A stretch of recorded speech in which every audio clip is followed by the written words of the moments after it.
Hello, Taurus. I'm laughing because your song was making me laugh.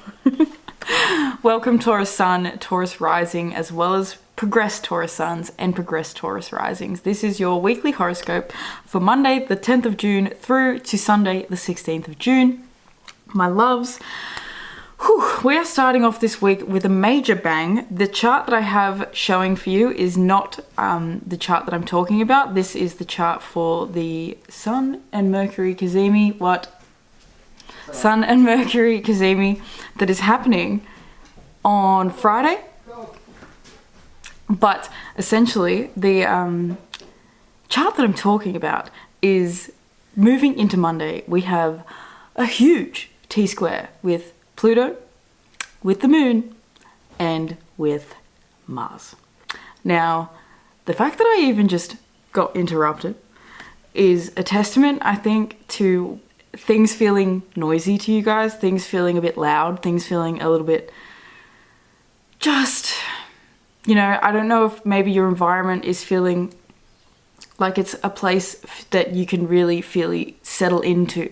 It's like an environment that you're really needing to settle into, because there's basically just this energy of needing to like clean out the weeds. Like I was saying with your song making me laugh, what my age again? What's my age again is your song. And it just made me laugh. It was like such a vibe. It reminded me of when I was young. And it's just, I think this energy that's coming in for you this week where it's like, holy fuck, I just feel like really adult. You know, it's like I feel like really old. I'm not even old, but like, you know, I feel like really like I've grown up. I'm not the same person that I was in the past. I don't do things the same way that I did. There's this real like energy this week of you owning how it is that you move in the world without having to look, be, and perfect like a certain way of being. Now the moon, Pluto, and the Mars T-square that's happening for you is happening between your first house, your 10th house, and your 4th house. So that's a lot that is kind of pressure cooking you into transforming, shaking things up, your home life, your career, and your sense of self. So I feel like you guys are really being woken up to how your career, like we talked about last week, but how your career is really here to serve you. And it's here to help serve other people as well, with the 10th house of yours being ruled by Aquarius. So it really is about you being of service to people, being of service to the collective, being able to help and inspire people for sure through communicating with them and talking with them and you know, using your skills particularly. With Taurus, Mars being in Taurus in your first house, it's really a powerful time for you to be grounding out some of these really exciting sort of dreams that you guys have been stirring up in the back of your mind. I feel like for the past month and a half, it's really been like a lot of growth about what dreams you can actually manifest and create. And I feel like there's a lot of healing around you believing that you can actually trust and follow in your dreams. And this week feels like you're able to start solidifying that. Take yourself seriously. That was definitely a message that I was getting through for you guys, Taurus. Take yourself seriously, and even if things come and disrupt you, you know, accept it. That's fine. Like, who cares? Just keep rolling. I feel like in the past, like, you would have let things sort of like, you know, an interruption like I just had before that would have stopped me in the past from continuing on. I would have started the whole video again. I would have been like, oh, God damn it. And instead I was just like, no. You know, it's you being in this energy of needing to really take on the fact, like taking yourself seriously. No one's going to take you seriously if you can't take yourself seriously, Taurus. So if you're not taking your own career seriously, if you're not taking your mental health, if you're not taking your personal life, if you're not taking yourself seriously, no one else will. So this week is really a week for you to be looking, supporting yourself, looking at where you haven't really actually been giving yourself enough grace, you know, giving yourself enough love. I feel like you guys are really feeling very creative this week as well, because we start off the week with the moon being in Leo, which is your 4th house. So there's a lot of, you know, inner child nurturing that's coming up at the start of the week. And then when the moon moves into Virgo, it's moving into your 5th house. And so when it moves into your 5th house and then she opposes Neptune by the end of the week, you know, it's really going to be having you really opening up these creative channels, and I think really relying on other people as well and communicating these creative thoughts, you know, with others. This could be like you know, being in a women's circle or being in a men's group, just being in a friendship circle or friendship group, or just being around people that you feel like you can actually share your truth with, that you can share these desires with, that you can really speak about all this stuff with instead of holding it all in. I feel like there's been like this quietness to you for a little while, Taurus. I was about to call you Virgo, but there's been a quietness within you for a little while, Taurus, and I feel like it's time for you to really like wake up. Your voice is very activated now that Jupiter is in your second house. So Jupiter being in the second house is saying we have so much that we want to communicate around. We have so much that we want to talk about, so much that we want to expand through and just, you know, put out there. And so you can't hold yourself back anymore. I feel like it's been a pretty intense time of having Mars in your 12th house. And just, you know, he made his conjunction with the North Node, he's made his conjunction with Chiron. So you're being really brought to the awareness of where, you know, things were really messy, where things were really foggy, and where maybe you created losses for yourself in the past through being a little bit foggy and being a little bit messy. The squares between Saturn in your 11th and the Sun in your 2nd this week is really showing you where you need to sort of branch out if you want to make money. You need to branch out if you want to have more success with your finances and with, you know, your skills. You need to actually share your skills. You know, you have the teacher archetype coming out. So, you know, you guys have learned a lot, and you guys have been on this like really powerful journey of discovery, and I feel like it's time for you to start sharing with other people that sense of discovery that you've sort of found within yourself. The teacher archetype says ability to communicate knowledge, experience, skill, or wisdom. The shadow attributes is manipulating or abusing students, teaching negative traits, and destructive skills. So listen to the light attributes again. It says ability to communicate knowledge, experience, skill, or wisdom. So there's something about you really needing to communicate what it is that you know. Communication is coming up for everyone, but for you guys, it's in your 2nd house, so it's really about voicing things. It's really about this throat chakra. Huge throat chakra activations for you this week. And it feels like it's an opportunity in particular for you guys to be able to speak your heart, speak your mind. You know, Venus is moving. She's moving towards the end of being in Gemini. She has made her conjunction with the Sun in your 2nd house, and she showed you where your skills are actually really valuable. She showed you where you guys actually do know enough. I feel like you guys are in an energy of like, stop studying. Like we talked about this last week, didn't we, Taurus? Like you guys know enough now to be able to actually start sharing, to start teaching, you know, to start giving some of these, what you've learned, giving it away, you know. You also had the Don Juan archetype out here that says spotlights your positive seductive qualities, and the shadow attribute is using the power of romantic attraction for private agendas. So spotlights your seductive positive qualities.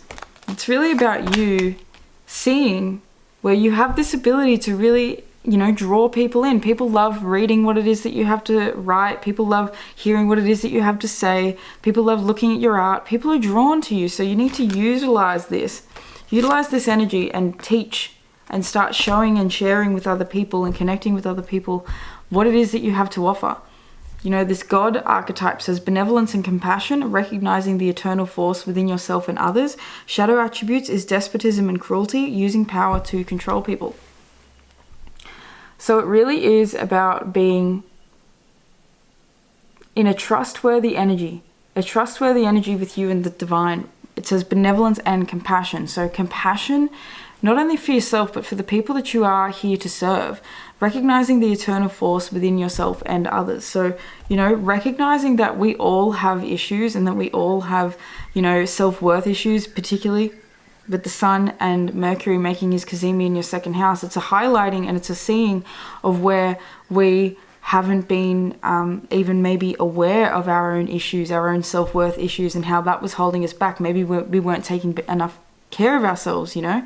This is about us being able to finally take care, especially because that T-square is between your 10th, your 4th, and your 1st, like I said. So how are you nurturing yourself in order to nurture your career? I say this a lot, but the 4th house being the roots of the tree, The 4th house opposes the 10th. So it's our family and our roots that opposes the career and the legacy. If you don't have a healthy root system, you will not have healthy fruit on your tree. So if you don't have healthy emotional boundaries, if you don't have a healthy emotional lifestyle, then you're not going to have a healthy career.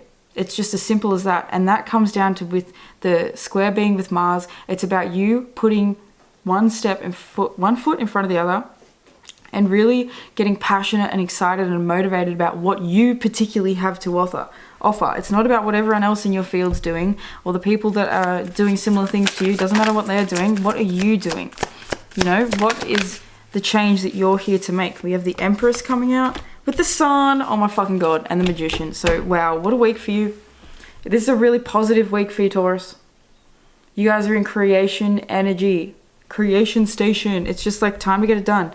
Like that song, what's my age again? What's my age again? You know, this is you building on your, I feel like you're because you have the moon moving through your 4th and your 5th house, moving into your 6th house this week. So I really do feel like this is a week of you really feeling connected to the inner child, and, you know, embracing that silly energy, that silly attitude, that, like, you know, that fun loving attitude. I feel like the Sun and the Empress is really you having an awakening and epiphany moment this week when Mercury has his Cazimi and he says, you know what, I am worthy. The Empress is the self-worth card, and you are having this Cazimi happen in the house of your self-worth. So you guys are seeing where you guys are actually, you know, there's a lot more of an open heart that you have than you realize, and you guys are so much more supported. It's a time for you to lean on others, because you guys are really, look at this, look at how much you have to give. So this is you being in a giving and a receptive energy. It's the balance of both. And I feel like, oh my God, I just saw this school of fish and I'm just hearing school. So I don't know, some of you guys are needing to like see yourself now as having, you know, graduated. You have left life school to a certain extent of this part of this chapter, you know. It's time for you now to embrace the chapter of life that says, fuck yeah, you guys have had Pluto in the 9th house since 2008. So it's like huge changes in your perceptions, huge changes in your attitude and the way you're able to perceive things. And so Pluto being now in your 10th house and about to move back into your 9th, this is his final moment to sort of go, hey, look, crazy shit. But we are going to be just having one little tweak to your attitude over the end of the year, you know, and we're going to be seeing just how positive and just how exciting and how beautiful life can get if you allow yourself to actually move in your worth, if you allow yourself to actually use your self-worth to get you somewhere, you know. And I don't mean like using anything, but I mean like actually valuing what it has you have to give. Say you're an amazing hula hooper. Well, you could be making people happy every day by hula hooping, but you've been holding yourself back for some reason, you know? This is about you, you know, maybe you thought it was a childish thing to do, but it's like, what's your age again? Who gives a fuck? Age is just a number. It's about how you feel. That's what matters. We have spring, see your seeds grow. So things are really starting to grow for you this week. And I definitely think this Mercury Sun Cazimi in your 2nd house could mean that there are definitely financial blessings that are coming for you. We have Medicine Mother that says honor your inner knowing. So, you know, with the North Node being in your 12th house at the moment and Chiron being there, there's a real need to like listen to your intuition, listen to spirit, listen to the inner voice within you. This is a powerful week. This is a very positive week. This is a week that's going to really open you up to a lot of expansion and a lot of being able to see things in a really creative way. And, you know, especially when it comes to your career and it comes to your passions and your self-worth, it's about you really seeing how if you trust in your own ability to create, if you trust in the skills that you already have and you start sharing them with people and you start communicating yourself, you're going to see that a lot of blessings come to you and a lot of happiness is actually able to be felt. This is a happy week for you guys, you know. I love the moon when it's in the 5th house because it's all about creativity and it's all about joy. So you have moon in Leo, which is all about creativity, love and joy, and then you have the moon that moves into the 5th house, all about creativity, love and joy. So it really is a week that's about creativity, love and joy, okay? It's about connecting with people and having fun and feeling like you can actually start moving forward in this like new identity that you're really solidifying now that Mars is in your 1st house. Taurus. So I'm going to leave this reading there. I love you guys so much. I hope that you guys enjoyed this reading. I'd like to thank your angels, your ancestors, your higher self, your spirit guides, all the beautiful benevolent beings that are surrounding you and I in all moments for allowing me to receive and to deliver this message for you. Make sure that you also listen to your other placements. Make sure you check out your channeled songs. There will be 2 channeled songs down below for you. If you want to book a personal tarot or astrology reading with me, you can also do that through the link below. I appreciate the fuck out of you guys. I hope that you have an amazing week, and I will see you next week for next week's weekly horoscope. Peace out, Taurus.